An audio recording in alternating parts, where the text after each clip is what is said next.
عورت کے حقوق کی بات کی جاتی ہے، اور ہمارے کچھ لوگ جو مغرب سے متاثر ہیں وہ بھی پلے کارڈ اٹھا کے روڈوں پہ آ جاتے ہیں کہ ہم عورتوں کے حقوق کی بات کرنے کے لیے میدانوں میں اترے ہیں۔ 1400 سال پہلے جناب نبی کریم صلی اللہ علیہ وسلم نے اسلام نے تمہارے حقوق بیان کر دیے۔ وہ کون سا حق تھا جو اسلام نے تمہیں نہیں دیا؟ آج تم اس حقوق کے لیے آج میدانوں میں اترے ہیں۔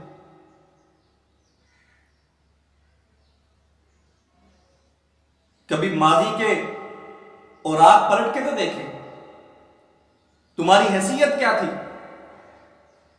زندہ دفن کر دیا جاتا تھا؟ اوکاس کے میلے میں کیا عورت کو فروخت نہیں کیا جاتا تھا؟ پھر محمد عربی صلی اللہ علیہ وسلم تشریف لائے، اور اس معاشرے کے اندر، جس معاشرے کے اندر بچی کو زندہ دفن کر دیا جاتا تھا، اس معاشرے کے اندر پیغمبر صلی اللہ علیہ وسلم نے اعلان فرمایا الفاطمہ تو بذات منی، فاطمہ میرے جگر کا ٹکڑا ہے۔ یہ مقام نہیں تو اور کیا ہے؟ جس معاشرے کے اندر بچیوں کو زندہ دفن کیا جاتا تھا، اس معاشرے کے اندر جناب نبی کریم صلی اللہ علیہ وسلم اپنی بیٹی سیدہ فاطمہ کے لیے کھڑے ہو کر استقبال کرتے تھے۔ قرآن پاک نے تمہارے حقوق بیان کیے، اللہ رب العزت نے تمہارے لیے سفارش کی ہے، وعاشروہن بالمعروف۔ وہ کون سا حق تھا جو عورت کو نہیں ملا؟ آج یہ عورت کہتی ہے کہ مردوں کے برابر مجھے حقوق ملنے چاہیے۔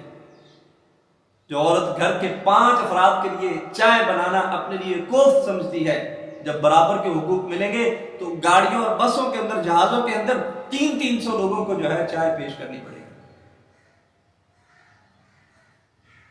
اسلام نے تو تمہیں تحفظ دیا ہے، اسلام تو تمہارے معاملے میں اتنا غیرت مند ہے کہ اسلام تو اس بات کو بھی گوارا نہیں کرتا کہ ایک عورت زمین پر اتنی زور سے قدم رکھے اور اس کے پاؤں کے اندر جو پازیب ہے اس کی آواز بھی غیر محرم تک پہنچے۔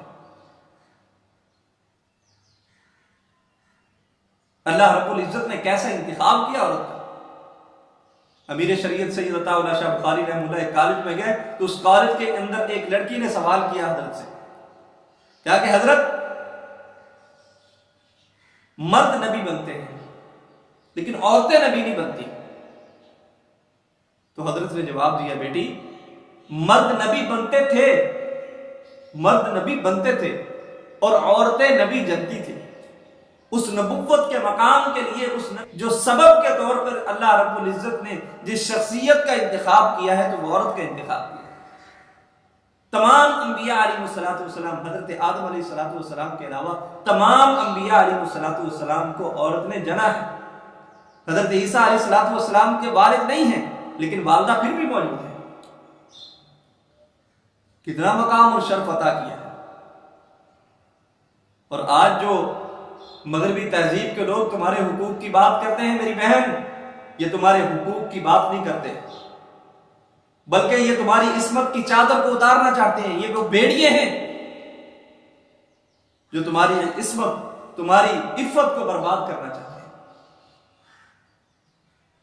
وہ کسی نے کہا کہ بھیڑیوں نے باہر روڈ کے اوپر احتجاج کیا کہ جو چرواہے ہیں بکریوں کو گھروں کے اندر چارہ ڈالتے ہیں، بکریوں کو جو ہے باہر چراگاہوں کے اندر نہیں بھیجتے تاکہ یہ اپنی مرضی سے جو ہے چراگاہ کے اندر چلیں اور خوب پھیلیں اور پھولیں، اپنی مرضی سے جہاں جائیں۔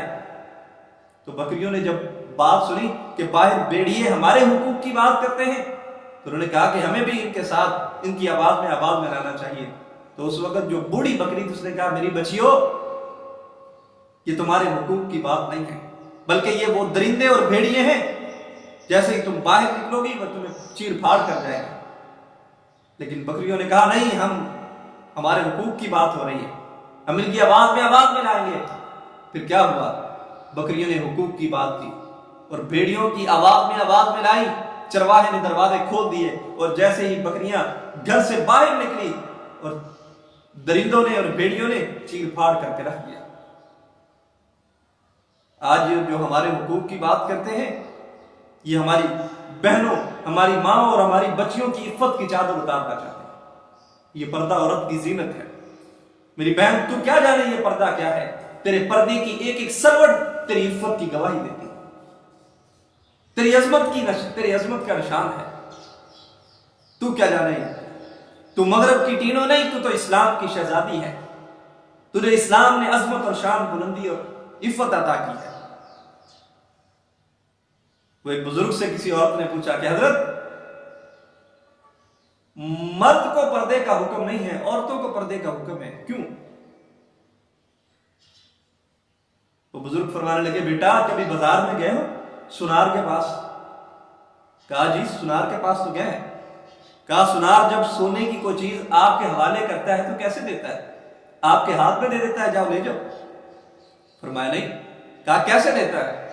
کہا کہ اس کو ایک بہترین کاغذ کے اندر رکھتا ہے، پھر اس کاغذ کو بند کرتا ہے، پھر اس کو ایک بہترین خوبصورت ڈبیا کے اندر رکھتا ہے، پھر اس ڈبیا کو ایسے محفوظ شاپر کے اندر، تھیلی کے اندر ڈال کے دیتا ہے کہ جس کے اندر سے وہ ڈبیا نظر نہ آئے۔ اور کہا کہ آپ بازار سے چینی لینے جاؤ یا کوئی بھی عام چیز لینے جاؤ تو کیسے ملتا ہے؟ کہا شاپر میں ڈال کے دے دیا جاتا ہے۔ فرمایا یہی فرق ہے، جو چیز عمدہ ہوتی ہے، جو چیز جتنی نازک ہوتی ہے، اس کی حفاظت اتنی ہی زیادہ کرنی پڑتی ہے۔ اللہ رب العزت نے تمہیں نازک چیز بنایا، نایاب بنایا ہے۔ جو چیز نایاب ہوتی ہے، عمدہ ہوتی ہے، قیمتی ہوتی ہے، اس کو یوں ہی محفوظ کیا جاتا ہے۔ جو چیز عام ہوتی ہے اس کے لیے کوئی اہتمام نہیں کیا جاتا۔